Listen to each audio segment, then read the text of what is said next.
السلام علیکم ورحمۃ اللہ وبرکاتہ۔ آج کے سبق میں سورۃ آل عمران کی آیت نمبر 140 کا ترجمہ سیکھتے ہیں۔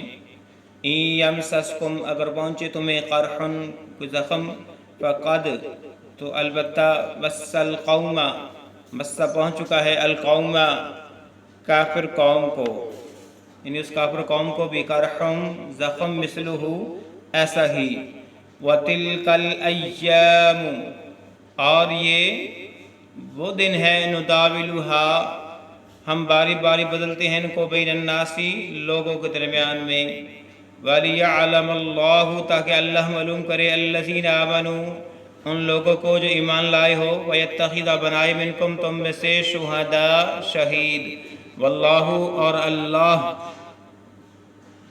لا يحب الظالمین، لا يحب، نہیں محبت کرتا، ظالمین، ظالم لوگوں سے۔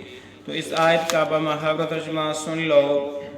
اگر تم زخمی ہوئے ہو تو تمہارے مخالف لوگ بھی ایسے ہی زخمی ہو چکے ہیں۔ ہم ان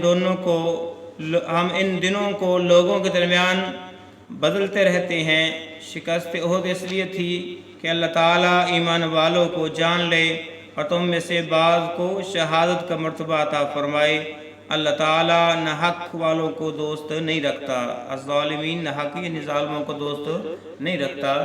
اس سے کہ امراض کے پہلے غزوہ بدر کے اندر مشرکین مکہ جو ہے وہ شکست کھا چکے تھے، اور اب جو ہے غزوہ احد کے اندر مسلمانوں کو شکست ہوئی، تو اس لیے اللہ تعالیٰ فرماتے ہیں کہ یہ دن، یہ فتح شکست بدلتے رہتے ہیں تاکہ ایمان والوں کا امتحان ہو سکے۔ اجازت دیجیے، اللہ حافظ۔